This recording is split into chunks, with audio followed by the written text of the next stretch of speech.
Manifestation எண்ணத்தை நிஜமாக்கும் கலை. நீங்கள் எதைப் பெறப் போகிறீர்கள் என்பதைக் காட்டிலும் நீங்கள் யாராகப் போகிறீர்கள் என்பதே முக்கியம். ஃபியூச்சர் செல்ஃப் எதிர்காலத்தில் வாழப்போகும் நான் இன்று எடுக்கும் முடிவுகளை எப்படி மாற்றுகிறது? ஒரு மனிதனிடம் 2 கேள்விகள் கேட்கப்படுகின்றன. கேள்வி 1. அடுத்த 10 ஆண்டுகளில் நீங்கள் என்ன பெற விரும்புகிறீர்கள்? அவர் கூறுகிறார், நல்ல வீடு வேண்டும், நல்ல வருமானம் வேண்டும், நல்ல உடல்நிலை வேண்டும், குடும்பத்துடன் மகிழ்ச்சியாக இருக்க வேண்டும். இப்போது 2வது கேள்வி. கேள்வி 2. அந்த வாழ்க்கையை வாழும் மனிதர் எப்படி இருப்பார்? அங்கேதான் பதில் மாறுகிறது. அவர் ஒழுக்கமானவர். அவர் உடல்நலத்தை பாதுகாப்பவர். அவர் பணத்தை சிந்தித்து பயன்படுத்துபவர். அவர் கோபத்தை நிர்வகிக்க கற்றவர். அவர் தினமும் கற்றுக்கொள்பவர். 2 கேள்விகளும் எதிர்காலத்தைப் பற்றிதான். ஆனால் 2வது கேள்வி எதிர்கால இலக்கிலிருந்து எதிர்கால அடையாளத்திற்கு கொண்டு செல்கிறது. இதுதான் இன்றைய பாடத்தின் மையம். Future self. எதிர்கால நான் என்பது வெறும் கற்பனை அல்ல. உளவியலில் ஃபியூச்சர் செல்ஃப் கண்டினியூட்டி என்று ஒரு முக்கியமான கருத்து உள்ளது. அதாவது, இன்றைய நான் மற்றும் எதிர்காலத்தில் இருக்கும் நான் இருவரும் ஒரே மனிதரின் தொடர்ச்சியான வடிவங்கள் என்று ஒருவர் எவ்வளவு உணர்கிறார் என்பதே ஃபியூச்சர் செல்ஃப் கண்டினியூட்டி. இது வெறும் தத்துவ கேள்வி அல்ல. மனிதர்கள் இன்று எடுக்கும் முடிவுகளில் எதிர்கால நான் எவ்வளவு முக்கியமானதாக தெரிகிறான் என்பதுடன் இதற்கு தொடர்பு இருப்பதாக ஆய்வுகள் காட்டுகின்றன. ஸ்டான்ஃபோர்டு ஆய்வின் சுவாரஸ்யமான கண்டுபிடிப்பு. ஸ்டான்ஃபோர்டைச் சேர்ந்த ஹால் ஹர்ஷ்ஃபீல்ட் மற்றும் அவரது சக ஆய்வாளர்கள் ஃபியூச்சர் செல்ஃப் கண்டினியூட்டி குறித்து ஆய்வு செய்தனர். அவர்களின் ஆய்வுகளில் தங்களுடைய எதிர்கால நான் உடன் அதிகமான தொடர்ச்சியை உணர்ந்தவர்கள் எதிர்கால வெகுமதிகளை உடனடி வெகுமதிகளை விட அதிகமாக மதிப்பிடும் போக்கை காட்டினர். மேலும் சில ஆய்வுகளில் அது அதிக சேமிப்புடன் தொடர்புடையதாக இருந்தது. இதன் பொருள் மிகவும் சுவாரஸ்யமானது. இன்று நீங்கள் எனக்கு இப்போது இந்த பணம் வேண்டும் என்று நினைத்தால் எதிர்கால நான் ஒரு அந்நியர். ஆனால் 10 ஆண்டுகளுக்கு பிறகு இருக்கும் நானும் நான்தான் என்று உணர்ந்தால் இன்று எடுக்கும் முடிவு நாளைய உங்களை பாதிக்கும் என்பதை மனம் அதிகமாக கணக்கில் எடுத்துக்கொள்ளலாம். ஒரு எளிய உதாரணம். உங்கள் நண்பர் உங்களிடம் வந்து, எனக்காக 10,000 ரூபாய் சேமித்து வையுங்கள், 10 ஆண்டுகளுக்கு பிறகு எனக்கு கொடுங்கள் என்று கேட்டால், அதை நீங்கள் மிகவும் கவனமாகச் செய்வீர்களா? அல்லது பார்க்கலாம் என்று சொல்வீர்களா? ஆனால் அந்த பணம் உங்கள் எதிர்காலத்திற்காக என்று சொன்னால் உங்கள் முடிவு மாறுகிறது. ஏன்? எதிர்கால நபர் மீது உங்கள் உணர்ச்சி தொடர்பு அதிகமாக இருப்பதால். ஃபியூச்சர் செல்ஃப் சைக்காலஜி இதே கேள்வியை இன்னும் ஆழமாக கேட்கிறது. 10 ஆண்டுகளுக்கு பிறகு இருக்கும் உங்களை நீங்கள் இன்று எவ்வளவு உங்களுடையவர் என்று உணர்கிறீர்கள்? ஒரு சுவாரஸ்யமான கதை. 2 நான்-கள். ஒரு மனிதனின் மனதில் 2 குரல்கள் இருக்கின்றன. இன்றைய நான். இன்று ஓய்வெடுக்கலாம். 10 ஆண்டுகளுக்கு பிறகான நான். தயவு செய்து இன்று கொஞ்சம் முயற்சி செய்யு. இன்றைய நான் உடனடி இன்பத்தை விரும்புகிறது. எதிர்கால நான் நீண்டகால நலனை விரும்புகிறது. இந்த 2க்கும் இடையிலான போராட்டம்தான் பல வாழ்க்கை முடிவுகளின் பின்னால் உள்ளது. உணவு, பணம், உடற்பயிற்சி, படிப்பு, தொழில், பழக்கங்கள், ஒவ்வொன்றிலும் இன்றைய நான் வெர்சஸ் எதிர்கால நான். இதுதான் இன் சக்தி. ஒருவர் நான் உடற்பயிற்சி செய்ய வேண்டும் என்று சொல்கிறார். இது ஒரு செயல். மற்றொருவர் நான் என் உடலை பராமரிக்கும் மனிதன் என்று சொல்கிறார். இது ஒரு அடையாளம். முதல் மனிதன் சில நாட்கள் முயற்சி செய்யலாம். 2வது மனிதன் தனது அடையாளத்துடன் முரண்படும் செயல்களை தவிர்க்கத் தொடங்கலாம். இதுதான் ஐடென்டிட்டி பேஸ்ட் பிஹேவியர் என்ற அணுகுமுறையின் முக்கியமான கருத்து. ஒரு மரத்தின் உருவகம். ஒரு மரத்திடம் நீ உயரமாக வளர வேண்டும் என்று சொல்ல வேண்டியதில்லை. அதன் வேர் எங்கே இருக்கிறது? அது எப்படி பராமரிக்கப்படுகிறது? அதன் கிளைகள் எந்த திசையில் வளர்கின்றன? அதுதான் அதன் எதிர்காலத்தை நிர்ணயிக்கிறது. மனிதனும் அதே.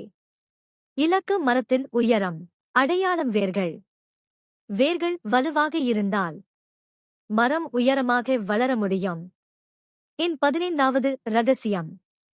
இனி எனக்கு என்ன வேண்டும் என்று மட்டும் கேட்காதீர்கள். அதற்கு அடுத்த கேள்வியை கேளுங்கள். அதை பெற்றிருக்கும் மனிதர் நான் எப்படி இருப்பேன்? உதாரணமாக, இலக்கு, நிதி சுதந்திரம், ஃபியூச்சர் செல்ஃப். நான் பணத்தை திட்டமிட்டு நிர்வகிக்கும் மனிதன். இலக்கு, ஆரோக்கியம், ஃபியூச்சர் செல்ஃப். நான் என் உடலை பொறுப்புடன் பராமரிக்கும் மனிதன். இலக்கு, அறிவு, ஃபியூச்சர் செல்ஃப். நான் தினமும் கற்றுக்கொள்ளும் மனிதன். இலக்கு, அமைதி, ஃபியூச்சர் செல்ஃப். நான் என் உணர்ச்சிகளை கவனித்து பதிலளிக்கும் மனிதன். இங்கே ஒரு பெரிய மாற்றம் நிகழ்கிறது.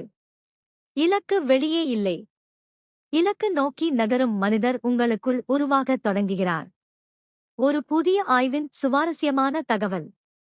ஃபியூச்சர்-ஐ பற்றிய கைடட் இமேஜினேஷன் மற்றும் பெர்ஸ்பெக்டிவ் டேக்கிங் பயிற்சிகள் குறித்து சமீபத்திய ஆய்வுகள் நடந்து வருகின்றன. ஒரு 2024 ஆய்வில் எதிர்கால நான் உடன் தொடர்பை அதிகரிக்கும் பெர்ஸ்பெக்டிவ் டேக்கிங் பயிற்சி, ஒரு வாரத்திற்குப் பிறகு சில பங்கேற்பாளர்கள் தாங்கள் தேர்ந்தெடுத்த புதிய நடத்தை செயல்படுத்தியிருப்பதுடன் தொடர்புடையதாக இருந்தது. ஆனால் அந்த ஆய்வில் ஃபியூச்சர் செல்ஃப் கனெக்டட்னஸ் மற்றும் சிமிலரிட்டி இரண்டும் ஒரே விதமாக செயல்படவில்லை. எனவே இதை எதிர்காலத்தை கற்பனை செய்தால் நிச்சயம் பழக்கம் மாறும் என்று பொதுவாக்க முடியாது. இதுதான் நமக்கு முக்கியமான அறிவியல் பாடம். எந்தவொரு நுட்பத்தையும் மந்திரமாக பார்க்கக்கூடாது. அதை ஒரு உளவியல் கருவியாக பயன்படுத்த வேண்டும். இன்றைய ஆழமான கேள்வி. இப்போது உங்களையே பாருங்கள். 5 ஆண்டுகளுக்கு பிறகு இருக்கும் நீங்கள் உங்களைப் பார்த்து என்ன சொல்வார்? நன்றி. அல்லது ஏன் அப்போது தொடங்கவில்லை? இந்த 2 வாக்கியங்களுக்கிடையே இன்று நீங்கள் எடுக்கும் ஆயிரக்கணக்கான சிறிய முடிவுகள் இருக்கின்றன. இன்றைய ஃபியூச்சர் செல்ஃப் ஆல்பா பயிற்சி. அமைதியாக அமருங்கள். 3 ஆழ்ந்த மூச்சுகள். இப்போது உங்களிடமிருந்து 5 ஆண்டுகள் முன்னால் சென்று நிற்பதாக கற்பனை செய்யுங்கள். அந்த மனிதர் நீங்கள். அவர் அமைதியாக இருக்கிறார், தெளிவாக இருக்கிறார். நீங்கள் இன்று விரும்பும் பல விஷயங்களை அவர் உருவாக்கியிருக்கிறார். அவரை கவனியுங்கள். அவருடைய உடல் மொழி எப்படி? அவர் எப்படி பேசுகிறார்? எதை பற்றி கவலைப்படுவதில்லை? எதை தினமும் செய்கிறார்? எதை முற்றிலும் விட்டுவிட்டார்? இப்போது அவரிடம் ஒரு கேள்வி கேளுங்கள். நான் இன்று என்ன தொடங்க வேண்டும்? அவர் பதிலளிப்பதை மனதில் கேளுங்கள். பிறகு 2வது கேள்வி. நான் இன்று எதை நிறுத்த வேண்டும்? அந்த பதிலையும் கேளுங்கள். இறுதியாக, நீ என்னிடம் சொல்ல விரும்பும் ஒரு வாக்கியம் என்ன? அந்த வாக்கியத்தை மனதில் பதியவிடுங்கள். மெதுவாக கண்களைத் திறக்கவும். இன்றைய மாஸ்டர் எக்ஸர்சைஸ். ஒரு தாளின் நடுவில் 2 மனிதர்களை எழுதுங்கள். இன்றைய நான். என் தற்போதைய பழக்கங்கள். என் தற்போதைய சிந்தனைகள். என்னைத் தடுத்து நிறுத்துவது. நான் இன்று அதிகம் செய்வது. 5 ஆண்டுகளுக்கு பிறகான நான். அவர் கொண்டிருக்கும் பழக்கங்கள்.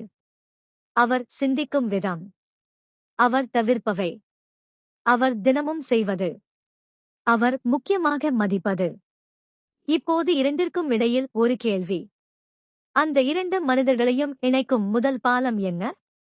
அதற்கான பதிலை எழுதுங்கள். அந்த பாலமே இன்றைய உங்கள் முதல் செயல். இன்றைய மனமாற்ற வாக்கியம். என் எதிர்காலத்தை நான் வெறும் கற்பனை செய்யவில்லை, அந்த எதிர்கால மனிதருடன் இன்று ஒரு உறவை உருவாக்குகிறேன். நான் இன்று எடுக்கும் ஒவ்வொரு முடிவும் நாளைய என்னுடன் நான் நடத்தும் ஒரு உரையாடல். நாளை. இதுவரை நமது பயணம். எண்ணம், மூளை, கவனம், நம்பிக்கை, எதிர்பார்ப்பு, இலக்கு, விசுவலைசேஷன், உணர்வு, மன ஒத்திகை, ஃபியூச்சர் செல்ஃப். இப்போது நாம் ஒரு மிக முக்கியமான திருப்பத்தை அடைகிறோம். நீங்கள் ஒரு இலக்கை வைத்திருக்கிறீர்கள். ஆனால் அந்த இலக்கை அடைய மூளை மட்டும் போதுமா? உங்கள் ஆழமான நம்பிக்கைகள், உங்கள் நான் யார் என்ற செல்ஃப் கன்செப்ட் மற்றும் நீங்கள் அறியாமலே பின்பற்றும் பழைய மனச்செயல்முறைகள் உங்கள் மேனிஃபெஸ்டேஷன் பயணத்தை எவ்வாறு தடுக்கின்றன? நாள் 1. ஐடென்டிட்டி ரீப்ரோகிராமிங். நான் யார் என்ற கேள்வியை மாற்றினால் வாழ்க்கை மாறுமா? அடுத்த நாள் நாம் இலக்கை மாற்றுவதை விட ஆழமான ஒன்றைச் செய்யப் போகிறோம். இலக்கை அடைய முயற்சிக்கும் மனிதரை மாற்றுவது.